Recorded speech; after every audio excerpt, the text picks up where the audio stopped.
இந்த வீடியோல நம்ம பார்க்க போற chapter hire purchase and instalment. சரி, ஹையர் பர்ச்சேஸ் ரிலேட்டடா எல்லா ஜேர்னல் என்ட்ரியும் நான் இங்கே ஃபர்ஸ்ட் 2 or 3 பேஜஸ்ல கொடுத்துருப்பேன். ஜேர்னல் என்ட்ரியை உட்காந்து தனித்தனியாக பை ஹார்ட்லாம் பண்ண வேண்டாம். சம் போக போக கான்செப்ட் யோசிச்சு எப்படி ஜேர்னல் என்ட்ரி போடணும் அப்படின்னு நான் சொல்லி கொடுத்துறேன். சரி, ஆனால் இந்த சாப்டரில் ஒரு சில விஷயங்கள் பைஹார்ட் பண்ணி தான் ஆகணும். என்ன பைஹார்ட் பண்ணணும் அப்படின்னா, இந்த மாதிரி ஃபார்மேட் இருக்கும். இங்கே ஒரு ஃபார்மேட் இருக்கு, இங்கே ஒரு ஃபார்மேட் இருக்கு, இங்கே ஃபார்மேட் இருக்கு, அண்ட் லாஸ்ட் ஒன். இது ஃபார்மேட் இல்லை, இதை எப்படி கால்குலேட் பண்ணணும்னு நான் சொல்லித்தரேன். ஸோ இந்த சிச்சுவேஷன் 1 2 3 4 4 சிச்சுவேஷன் இருக்கும். அந்த 4 சிச்சுவேஷன்லையும் ஃபார்மேட்ஸ் இருக்கும். அந்த ஃபார்மேட் பைஹார்ட் பண்ணணும். சரி, எதுக்காக அந்த ஃபார்மேட் பைஹார்ட் பண்ணணும் அப்படின்னா, நம்ம ஹையர் பர்ச்சேஸை பொறுத்த வரைக்கும் அவங்க அமௌண்ட்டோட எல்லா டீட்டெயில்ஸும் நம்ம கையில் கொடுத்துருக்க மாட்டாங்க. அதனால் நம்ம பைஹார்ட் பண்ணி தான் ஆகணும். என்ன டீட்டெயில்ஸ் கொடுத்துருக்க மாட்டாங்க அப்படின்னா, ஹையர் பர்ச்சேஸ் ப்ரைஸ் அப்படின்னு ஒன்று இருக்கும். ஹையர் பர்ச்சேஸ் ப்ரைஸ் அப்படின்னா என்னன்னா, கேஷ் ப்ரைஸ் ப்ளஸ் இன்ட்ரெஸ்ட், இது ரெண்டும் சேர்ந்தது தான் ஹையர் பர்ச்சேஸ் ப்ரைஸ். அது என்னது? அது ஏன் இன்ட்ரெஸ்ட் கேஷ் ப்ரைஸ் என்னது அப்படின்னா, இப்போ நான் ஒரு காரை போய் இன்னைக்கே வாங்குறேன், இன்னைக்கு நான் கார் வாங்குறேன், அதுக்கான அமௌண்ட்டை நான் இன்னைக்கே பே பண்ணுறேன் அப்படின்னா அந்த காரோட விலை 2 lakhs இருக்கும். அதே நான் இன்ஸ்டால்மெண்ட்டில் பே பண்ணுறேன்னா பேங்க்காரன் சும்மா இன்ஸ்டால்மெண்ட் கொடுப்பானா? இல்லை, அவன் அதுக்கு ஒரு இன்ட்ரெஸ்ட் சார்ஜ் பண்ணுவான். நான் 5 வருஷத்தில் நான் இஎம்ஐயில் பே பண்ணுறேன், 5 வருஷம் வரைக்கும் எனக்கு இது கொடுங்க, நான் வருஷம் மாதம் 5,000 பே பண்ணுறேன் அப்படின்னா அவன் அதில் ஒரு இன்ட்ரெஸ்ட் அமௌண்ட் சார்ஜ் பண்ணுவான். Interest amount say for example 50,000 அப்படின்னா இப்போ டோட்டலாக அதுக்கான ஹையர் பர்ச்சேஸ் ப்ரைஸ்னால் எவ்வளோ? 2,50,000. 2 lakh is the cash price, 50,000 is the interest, and 2,50,000 is the higher purchase price. சரி, இப்போ கொஸ்டின்ல ஒரு சில வாட்டி இதை கொடுத்துருவாங்க, இல்லைன்னா இந்த கேஷ் ப்ரைஸ் கொடுப்பாங்க, இல்லைன்னா இன்ட்ரெஸ்ட் கொடுப்பாங்க, இல்லைன்னா இன்ட்ரெஸ்ட் பர்சன்டேஜ் கொடுத்துருவாங்க. ஸோ பேஸ்ட் ஆன் சிச்சுவேஷன்ஸ் நம்ம மிச்சம் இருக்கிற டீட்டெயில்ஸ் எல்லாம் நம்ம தான் கண்டுபிடிக்கணும். There will be some incomplete information and இந்த ஃபார்மேட்டில் கரெக்டாக தெரிஞ்சு போட்டால் தான் அந்த மிச்சம் இருக்கிற இன்ஃபர்மேஷன்லாம் கண்டுபிடிக்க முடியும். சரி, இந்த ஃபார்மேட் தெரியல அப்படின்னா என்னால் கண்டுபிடிக்க முடியாதா அப்படின்னா கண்டிப்பாக கண்டுபிடிக்க முடியும். லாஜிக்கலாக யோசிச்சா கண்டுபிடிக்க முடியும். பட் எக்ஸாமில் போய் லாஜிக்கலாக யோசிச்சு கண்டுபிடிக்கிறதுக்கு டைம் பத்தாது. ஸோ எக்ஸாம் பாயிண்ட் ஆஃப் வியூவில் சீக்கிரமாக சம் போடணும் அப்படின்னா கண்டிப்பாக இந்த ஃபார்மேட் எல்லாமே தெரிஞ்சுதான் ஆகணும். சரி, first situation 1, when interest rate, total cash price and installment are given. என்னெல்லாம் கொடுத்துட்டாங்களாமா? இன்ட்ரெஸ்ட் பர்சன்டேஜ் கொடுத்துட்டாங்க, அதுக்கப்புறம் கேஷ் ப்ரைஸ் கொடுத்துட்டாங்க, இது கூட இன்ஸ்டால்மெண்ட் எவ்வளோ, ஒரு இன்ஸ்டால்மெண்ட்லையும் எவ்வளோ பே பண்ணுறாங்கன்னு கொடுத்துட்டாங்க. ஆனால் இன்ட்ரெஸ்ட் அமௌண்ட் கொடுக்கல, ஹையர் பர்ச்சேஸ் ப்ரைஸ் நமக்கு தெரியாது. என்ன கேட்டிருக்காங்கன்னு பார்க்கலாம். You are required to calculate interest paid by the buyer. சரி, interest paid by the buyer, எனக்கு தான் கேஷ் ப்ரைஸ் தெரியுமே. இங்கே இப்போ ஃபார் எக்ஸாம்பிள் இந்த இடத்துல கேஷ் ப்ரைஸ் எவ்வளோ? 4,50,000. 4,50,000 தெரியும். 10% இன்ட்ரெஸ்ட், அப்போ 4,50,000 இன்டூ 10% போட்டால் எனக்கு இன்ட்ரெஸ்ட் வந்துருமேனா? தப்பு. ஏன்னா நம்ம ஒரு இன்ஸ்டால்மெண்ட்டும் பே பண்ணிட்டு வர என்னோட பிரின்சிபல் அமௌண்ட் குறைஞ்சிக்கிட்டே வரும். அப்போ பேலன்ஸ் இருக்கிற அமௌண்ட்டுக்கு தான் இன்ட்ரெஸ்ட் பே பண்ணணும். அதாவது பேலன்ஸ் பிரின்சிபலுக்கான அமௌண்ட்டுக்கு தான் இன்ட்ரெஸ்ட் பே பண்ணணும். டோட்டல் 4,50,000க்கு நம்ம 5 வருஷமோ 6 வருஷத்துக்கும் இன்ட்ரெஸ்ட் பே பண்ண மாட்டோம். சரி, இப்போ பார்ப்போம். Opening balance of cash price எவ்வளோ? 4,50,000.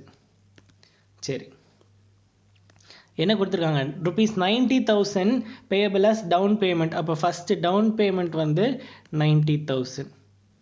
அதுக்கப்புறமா டுவர்ட்ஸ் கேஷ் ப்ரைஸ் எவ்வளோ போயிருக்கு அப்படின்னா 90,000. ஏன் இந்த இடத்துல இன்ட்ரெஸ்டே பே பண்ண மாட்டோம்? ஏன்னா நான் இன்னைக்கு போய் ஒரு கார் வாங்குறேன், காரோட விலை எவ்வளோ 4,50,000.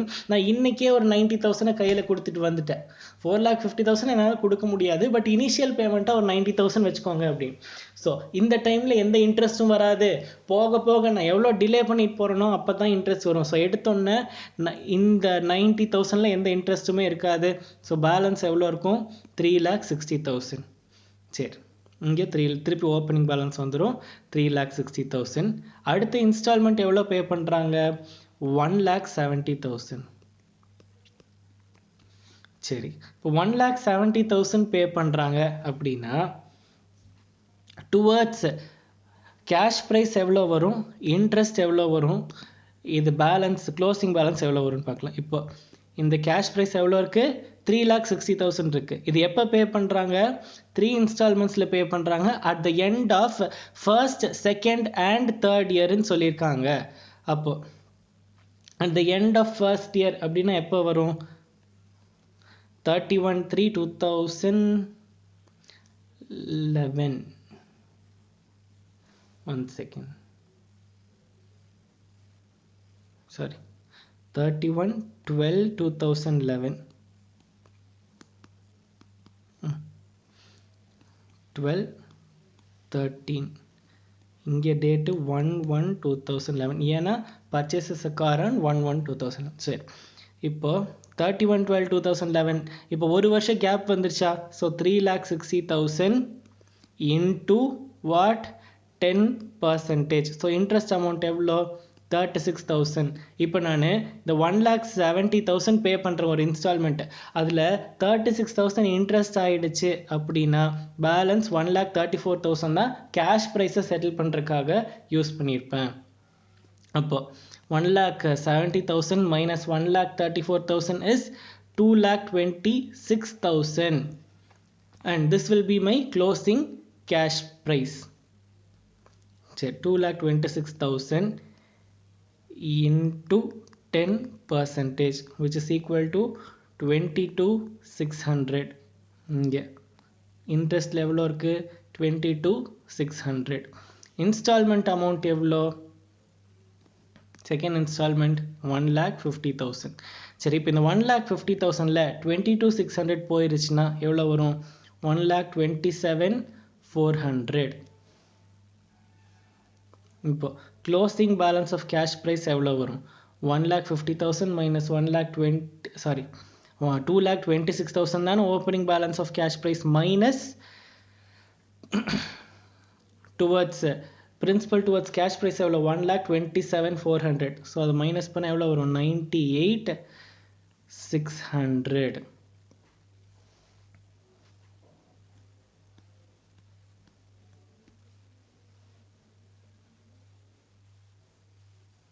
Instalment, last instalment 1,08,460. இப்போ 98,600க்கு நம்ம இன்ட்ரெஸ்ட் 10% பே பண்ணணும். பே பண்ணால் எவ்வளோ வரும்? 9,860 இன்ட்ரெஸ்ட் வரும். ஸோ பேலன்ஸ் எவ்வளோ?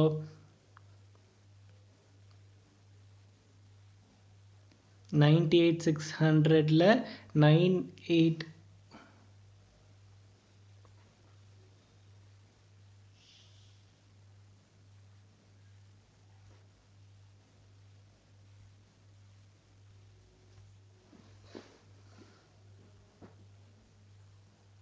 sorry.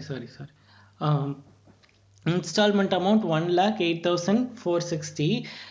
அப்போ எனக்கு அதில் வந்து 9,860 வந்து இன்ட்ரெஸ்ட்டுக்கு போயிடுச்சுன்னா பேலன்ஸ் எவ்வளோ வரும்? 98,600 டுவர்ட்ஸ் கேஷ் ப்ரைஸ். இப்போ opening balance of cash price 98,600 இருந்துச்சு, பேமெண்ட் டுவர்ட்ஸ் பிரின்சிபல் 98,600 இருந்துச்சு. So closing balance of cash price nil ஆயிடுச்சு. இப்போ கொஸ்டினில் என்ன கேட்டிருக்காங்க? இன்ட்ரெஸ்ட் பெய்டு கேட்டிருக்காங்க. அப்போ இது மூணுத்தையும் ஆட் பண்ணால் you will get interest paid.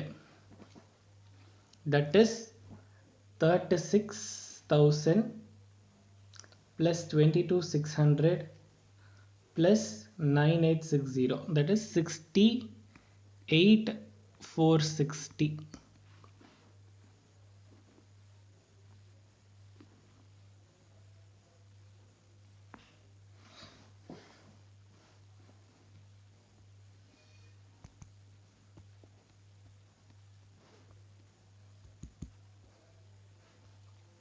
Okay, அடுத்த sum. When interest rate and installment are given, but total cash price not given. Interest rate இன்ஸ்டால்மெண்ட்டும் கொடுத்துருக்காங்க, பட் டோட்டல் கேஷ் ப்ரைஸ் கொடுக்கல அப்படின்னா என்ன பண்ணுறது? சரி, இன்ட்ரெஸ்ட் ரேட் இங்கே எவ்வளோ சொல்லியிருக்காங்க? 12% சொல்லியிருக்காங்க. அதுக்கப்புறம் இன்ஸ்டால்மெண்ட் எல்லாமே கொடுத்துட்டாங்க. என்னது? 3000 டவுன் பேமெண்ட், 4000 ஃபஸ்ட் இயர் கடைசியில், 3000 செகண்ட் இயர் கடைசியில், and 5000 last year, that is third year கடைசியில் கொடுத்துருக்காங்க. 12% இன்ட்ரெஸ்ட் ரேட்னு சொல்லிட்டாங்க. ஸோ இப்படி இந்த மாதிரி ஒரு சுச்சுவேஷன் கொடுத்துட்டாங்க அப்படின்னா நம்ம ரிவர்ஸ் கேல்குலேட் தான் பண்ணிட்டு வரணும். You are required to calculate total cash price of TV and interest paid with each instalment அப்படின்னு சொல்லிட்டாங்க. சரி, இப்போ ரிவர்ஸ் கால்குலேட் பண்ணுறதுனா என்ன பண்ணுறது? 5000 தானே லாஸ்ட் இன்ஸ்டால்மெண்ட். அப்போ அதில் எவ்வளோ இன்ட்ரெஸ்ட் இருக்குது அப்படின்னு நம்ம கண்டுபிடிக்கணும். எப்படி கண்டுபிடிப்போம்? இந்த 5000 தான் ஃபைனலாக பெண்டிங் இருந்துச்சு. ஸோ அதில் 12 divided by 112, that is 536 rupees இதில் இன்ட்ரெஸ்ட் இருந்திருக்கு. நான் அதை மைனஸ் பண்ணிக்கிறேன். இப்போ மைனஸ் பண்ணால் கேஷ் ப்ரைஸ்க்கு எவ்வளோ போயிருக்கு? 4464. சரி, செகண்ட் இன்ஸ்டால்மெண்ட் எவ்வளோ? 3000 rupees செகண்ட் இன்ஸ்டால்மெண்ட் பே பண்ணியிருக்காங்க. சரி, இப்போ இதில் எவ்வளோ இன்ட்ரெஸ்ட் போயிருக்குன்னு பார்ப்போம். 7464. எப்படி 7464? இது ரெண்டுத்தையும் ஆட் பண்ணால் இதுதானே பெண்டிங் பேலன்ஸாக இருந்திருக்கும் செகண்ட் இயரில். ஏன் இந்த அமௌண்ட் பே பண்ணல? இந்த அமௌண்ட் நெக்ஸ்ட் இயர் தான் பே பண்ணுறோம். இந்த அமௌண்ட் இப்போ தான் பே பண்ணவே போகிறோம். அப்போது இது ரெண்டும் சேர்ந்தது தான் பெண்டிங் பேலன்ஸாக இருந்திருக்கும். அப்போ அந்த பெண்டிங் பேலன்ஸில் எவ்வளோ இன்ட்ரெஸ்ட்?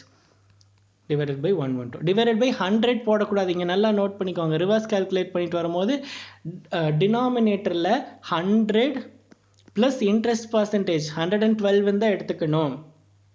ஓகே, இப்போ இப்படி போட்டு இங்கே எவ்வளோ வரும்? 800 rupees வரும். I will have to minus this interest also. இப்போ இன்ட்ரெஸ்ட் எடுத்து நான் தனியாக எழுதிட்டே வந்துடுறேன். ஏன்னா என்னை என்ன கேல்குலேட் பண்ண சொல்லியிருக்காங்க? இன்ட்ரெஸ்ட் தான் கேல்குலேட் பண்ண சொல்லியிருக்காங்க. அதனால் இன்ட்ரெஸ்ட் எடுத்து தனியாக எழுதிட்டே வந்துடுறேன். ஓகே, இப்போ இங்கே கேஷ் ப்ரைஸ் எவ்வளோ வரும்? 4464 ப்ளஸ் 3000 மைனஸ் 800, தட் இஸ் 6664. அது இல்லாமல் ஃபஸ்ட் இன்ஸ்டால்மெண்ட் எவ்வளோ? 4000. சரி, இதுக்கு ஃபஸ்ட் இன்ஸ்டால்மெண்ட் பே பண்ணுறதுக்கு முன்னாடி எவ்வளோ பேலன்ஸ் இருந்திருக்கும் அப்படின்னா இது ரெண்டுத்தையும் ஆட் பண்ண எவ்வளோ வரும்? 10,664 rupees பேலன்ஸ் இருந்திருக்கும். இதில் எவ்வளோ பர்சன்டேஜ் இன்ட்ரெஸ்ட் பே பண்ணணும்? 12% இன்ட்ரெஸ்ட் பே பண்ணணும். So that is 1143. ஸோ அதை மைனஸ் பண்ணனா I will get 9521. So interest amount எடுத்து நம்ம தனியாக எழுதிக்கலாம் 1143. அண்ட் லாஸ்ட் இப்போ பேலன்ஸ் ஆஃப் கேஷ் ப்ரைஸ் எவ்வளோ இருக்குது? 9561.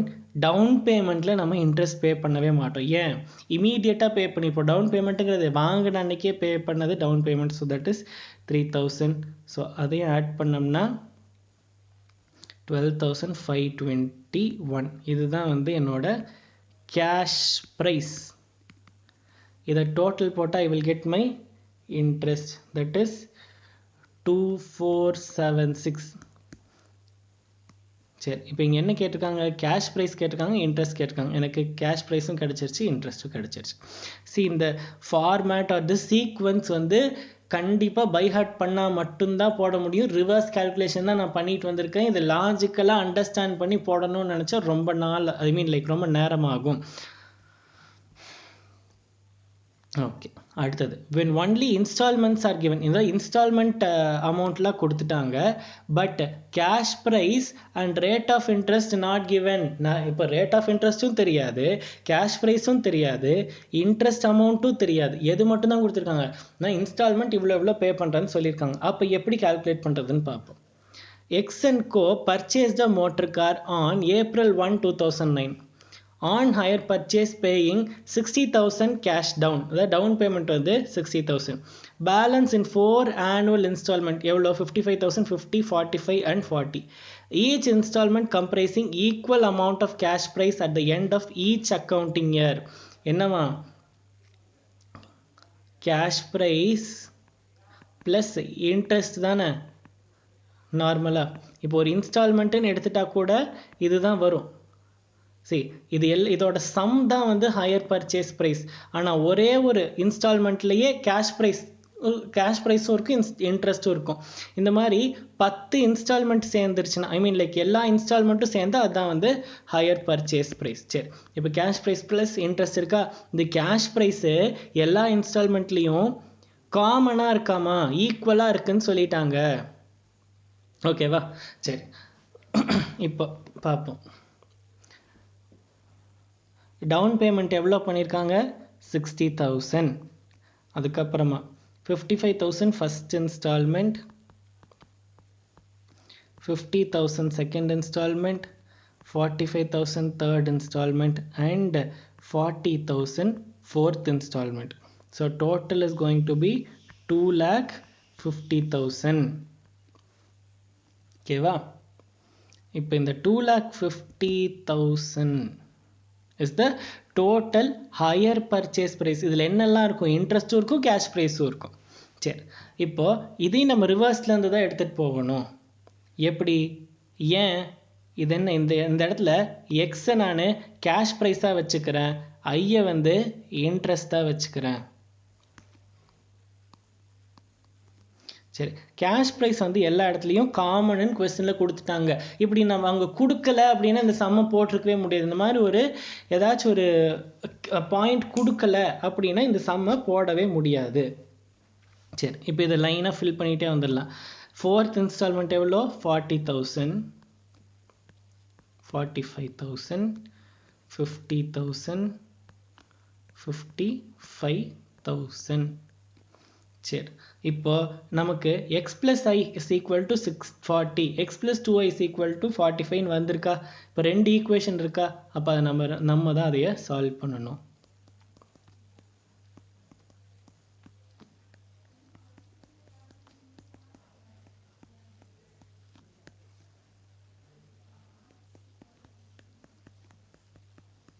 நார்மல் அல்ஜீப்ரா தான். இப்போ I is equal to 5,000. அப்போ இன்ட்ரெஸ்ட் ஃபர்ஸ்ட் இதில் வந்து இன்ட்ரெஸ்ட் எவ்வளோ இருக்குது? 5,000. ஏன்னா I இங்கே 10,000 இருக்குது, ஏன்னா 2I இங்கே 15,000 இருக்குது, ஏன்னா 3I 3 into 5,000 இங்கே 20,000 இருக்குது. ஸோ இங்கே ஸ்ப்ளிட் அப் தான் இந்த டேபிளில் போட்டிருக்காங்க. இன்ஸ்டால்மெண்ட் அமௌண்ட்லாம் அப்படியே எடுத்து எழுதிடலாம். Instalment sorry down payment 60,000 and first installment 55,000, second 50, third 45, fourth 40. இதில் இன்ட்ரெஸ்ட் எவ்வளோ இருக்கும்? இங்கே இன்ட்ரெஸ்ட் இருக்காது. டவுன் பேமெண்ட்டில் எப்பவுமே இன்ட்ரெஸ்ட் இருக்காது.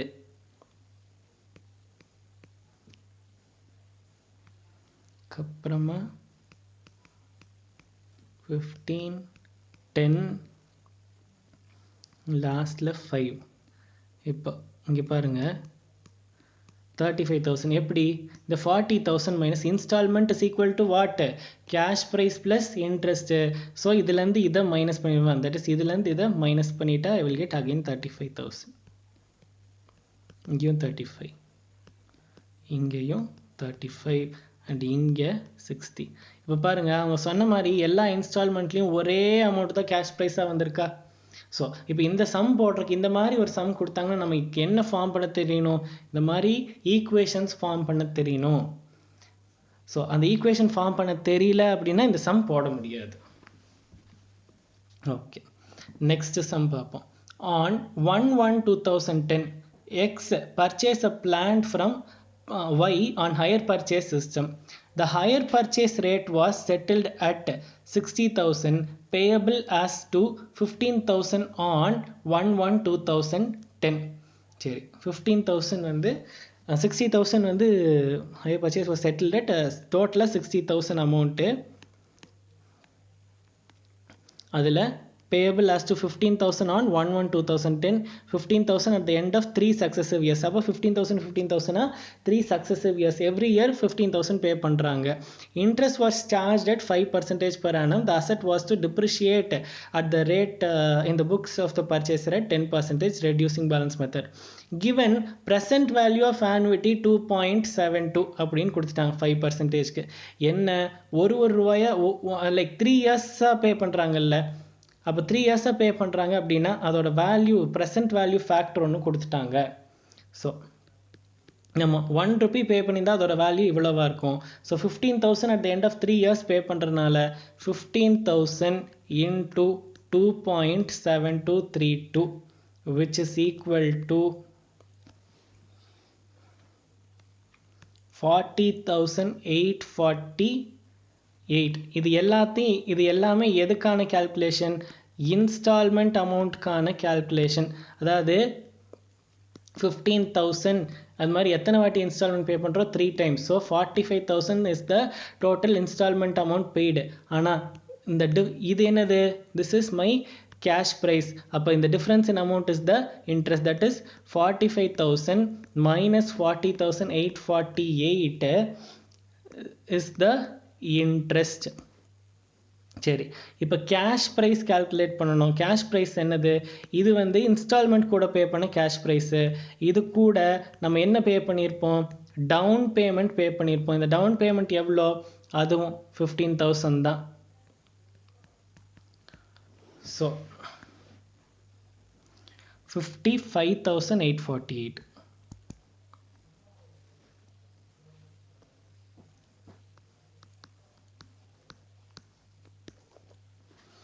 இவ்வளோதான் அமௌண்ட். சரி, இப்போ இந்த 2.7232னா என்ன? இவ்வளோ காம்ப்ளிகேஷன்லாம் நமக்கு வேண்டாம்.